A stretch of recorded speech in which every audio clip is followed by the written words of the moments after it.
Assalamualaikum warahmatullahi wabarakatuh. Masih pada pelajaran pengendali elektronik. Dengan materi kita hari ini adalah gerbang logika pada programmable logic control. Baik, kita masuk ke materi. Bahasa pemrograman. Dalam pemrograman PLC, tentu kita tak lepas dari bahasa pemrograman. Karena dengan adanya pemrograman inilah, maka PLC dapat mengeksekusi instruksi sesuai dengan keinginan user. Bahasa pemrograman adalah bahasa yang digunakan untuk membuat, mendesain program sebuah PLC. Ada dua cara memprogram. Yang pertama, yaitu dengan menggunakan komputer. Sekarang dewasa ini kita juga tak jarang menggunakan laptop untuk kemudahan dan juga karena laptop itu portable sehingga bisa dibawa kemana saja. Tentunya pada laptop tersebut harus sudah terinstall dengan aplikasi penulisan program. Banyak sekali aplikasi penulisan program PLC. Di antaranya CX Programmer. Kemudian ada juga Makro PLC. Sekarang tergantung pada user ingin menggunakan aplikasi apa. Yang kedua, pemrograman dapat dilakukan melalui konsol, di mana konsol adalah perangkat pemrograman PLC yang dilengkapi dengan selector switch atau mode switch. Unsur program kendali PLC. Alamat. Alamat adalah nomor yang menunjukkan lokasi, instruksi, atau data dalam sebuah memori. Kemudian instruksi. Instruksi adalah perintah yang harus dilaksanakan PLC. PLC hanya dapat melaksanakan instruksi yang ditulis menggunakan ejaan yang sesuai. Jika kita membuat sebuah program pada PLC dan terdapat kesalahan, baik itu berupa kesalahan tulisan atau ejaan, maka PLC tidak akan mampu mengeksekusi instruksi tersebut. Operan. Operan adalah nilai berupa angka yang ditetapkan sebagai data yang digunakan untuk suatu instruksi. Bentuk bahasa program. Pada umumnya, bentuk bahasa program itu ada dua. Yang pertama, ladder diagram. Diagram ladder terdiri atas sebuah garis vertikal di sebelah kiri yang disebut busbar dengan garis bercabang ke kanan yang disebut rung. Sepanjang garis instruksi ditempatkan kontak-kontak yang mengendalikan kondisi instruksi lain di sebelah kanan. Kombinasi logika kontak-kontak ini menentukan kapan dan bagaimana instruksi di sebelah kanan akan dieksekusi. Yang kedua adalah kode mnemonik. Bahasa yang di dalamnya terdapat tiga unsur yaitu alamat, instruksi, dan operan. Kode mnemonik memberikan informasi yang sama persis seperti halnya diagram ladder. Sesungguhnya, program yang disimpan di dalam memori PLC dalam bentuk mnemonik. Bahkan, meskipun program tersebut dibuat dalam bentuk diagram ladder. Oleh karena itu, memahami kode mnemonik itu sangat penting.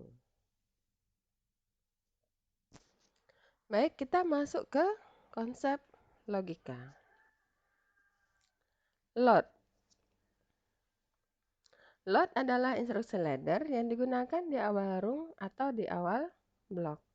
Ini adalah tabel kebenaran untuk load, di mana ketika input A sama dengan 0, maka outputnya adalah 0.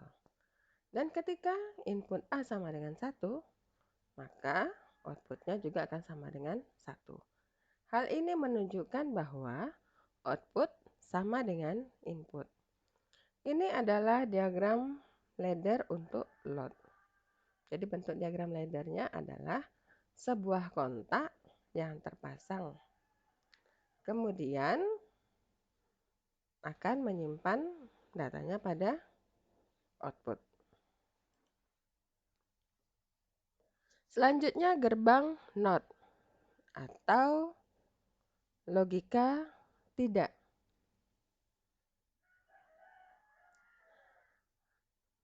Gerbang NOT juga merupakan instruksi ladder yang bisa digunakan di awal rung atau di awal blok.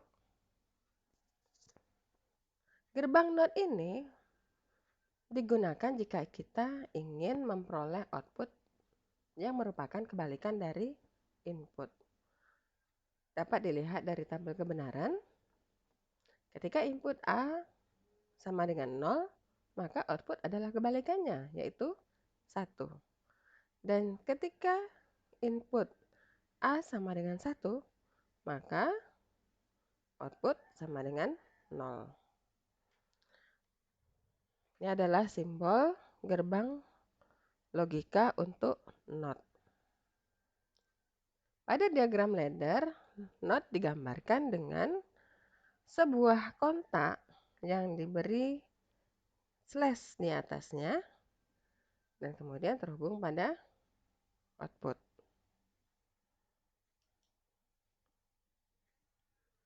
Gerbang N.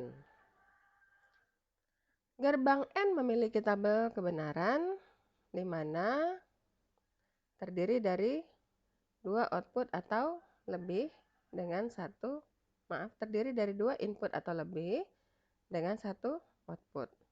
Ini adalah gerbang logika untuk gerbang N, di mana inputnya dapat lebih dari 2, namun outputnya harus selalu 1.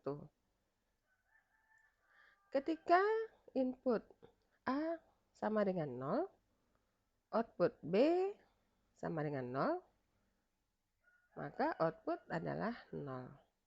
Ketika input A0, B1, maka output adalah 0.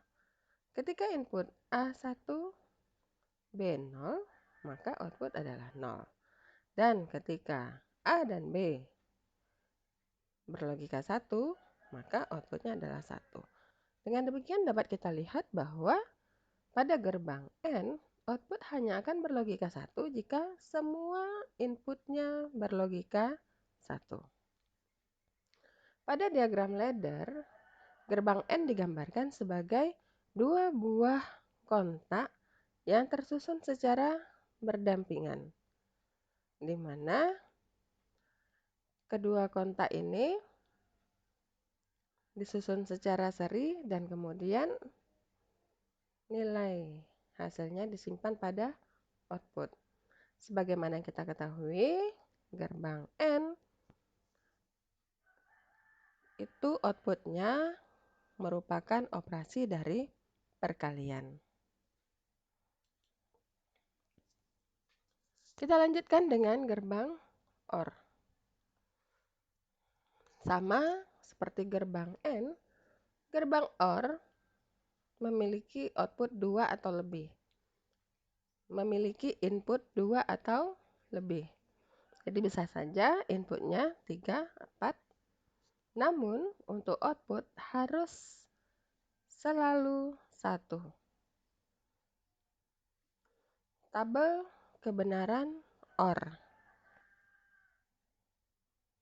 Tabel kebenaran OR dapat dilihat bahwa input akan berlogika 1 jika output akan berlogika 1 jika salah satu inputnya atau keseluruhan inputnya berlogika 1. Dan output akan berlogika 0 jika seluruh inputnya berlogika 0. Pada diagram ladder, simbol gerbang OR digambarkan dengan 2 buah kontak yang tersusun secara paralel atau 1 kontak di atas dan 1 kontak di bawah yang kemudian hasilnya akan disimpan pada output. Kita lanjutkan dengan gerbang NAND. Gerbang NAND merupakan gabungan dari gerbang AND dan gerbang NOT. Input NAND dapat lebih dari 2, namun output harus selalu 1. Tabel kebenaran gerbang NAND merupakan kebalikan dari gerbang AND. Karena NAND sesungguhnya adalah kepanjangan dari NOT AND. Jadi kepanjangan dari NAND adalah NOT AND. Di mana ketika seluruh inputnya berlogika 1, maka outputnya akan berlogika 0. Selain itu, inputnya akan berlogika 1. Jadi yang ditampilkan pada tabel kebenaran NAND adalah kebalikan dari tabel kebenaran gerbang AND. Pada diagram ladder, simbol NAND merupakan inverse atau negasi dari kontak, dua buah kontak yang tersusun secara paralel yang kemudian hasilnya disimpan pada output.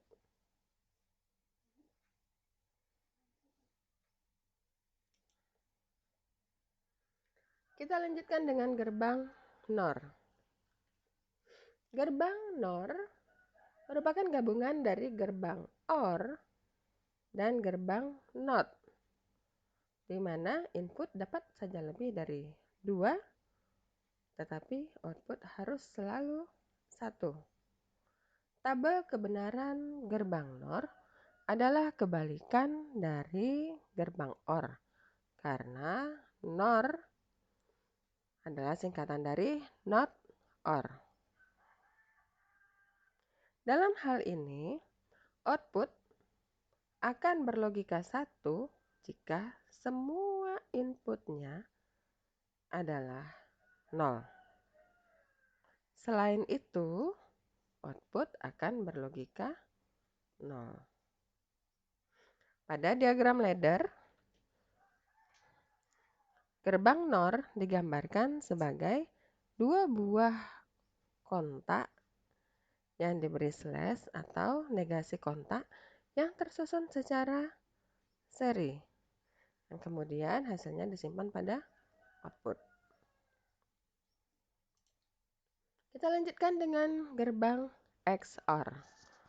Gerbang XOR atau dikenal juga sebagai exclusive OR.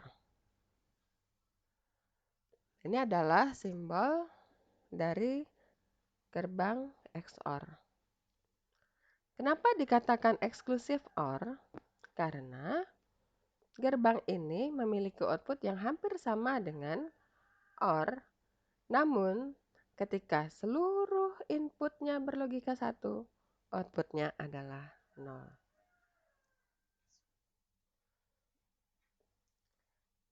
Pada ladder diagram, exclusive OR digambarkan dengan 4 buah kontak yang terdiri dari kontak, 2 buah kontak yang merupakan normally open dan kemudian kontak negasinya.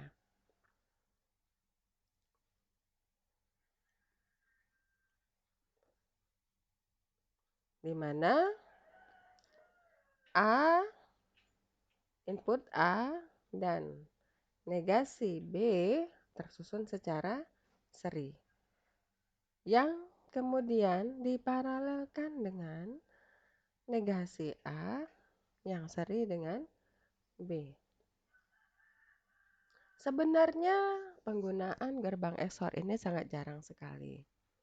Karena jika ditinjau dari segi efisiensi dan efektivitas, gerbang XOR ini tidak memenuhi kriteria tersebut. Karena merupakan suatu kemubaziran ketika kita mengontrol satu lampu menggunakan 2 buah kontak. Kita lanjutkan dengan gerbang terakhir yaitu gerbang XNOR. Gerbang XNOR yaitu Exclusive Not OR. Gerbang logikanya dapat dilihat seperti ini. Yang membedakan dengan XOR yaitu ada bulat di depannya yang menunjukkan not. Input boleh lebih dari 2, namun output harus selalu 1. Tabel kebenaran untuk gerbang XNOR merupakan kebalikan dari gerbang XOR, di mana output akan berlogika 1 jika keseluruhan inputnya memiliki logika yang sama. Ini adalah simbol gerbang XNOR pada ladder diagram. Masih terdiri dari 4 kontak. Dalam hal ini menggunakan kontak, 2 buah kontak dan 2 buah negasi kontak. Nah, bagaimana menerapkan atau mengkonversi gerbang logika ke dalam diagram ladder? Maka kita akan melihat contoh soal berikut. Contoh soal, ada sebuah diagram logika yang terdiri dari 3 buah gerbang, yaitu gerbang N 2 buah dan gerbang OR 1 buah.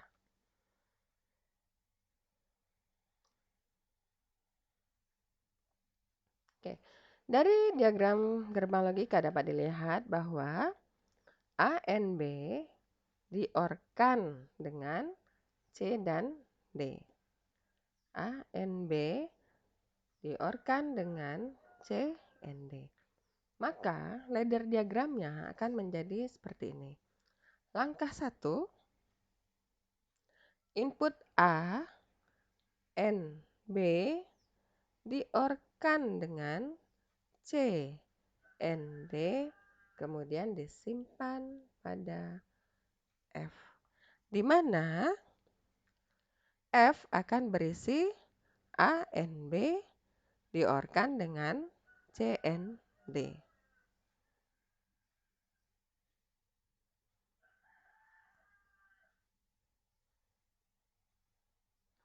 Kita masuki contoh soal kedua. Pada soal kedua ini, diagram logika kita terdiri dari 4 buah gerbang, yaitu 1 gerbang NOT, 2 gerbang AND, dan 1 gerbang OR. Di mana A inverse N, B di-OR-kan dengan A, N, C. Sehingga hasil akhir aljabar booleannya adalah A inverse N, B di-OR-kan dengan A, N, C. Bagaimana cara kita menggambar ladder diagramnya? Langkah ke-1, input A kita simpan pada CR1. Langkah kedua, input B kita simpan pada CR2. Ini bermakna bahwa A sama dengan CR1, B sama dengan CR2. Pada langkah ketiga kita akan mengerjakan gerbang N pertama. Maka negasi CR1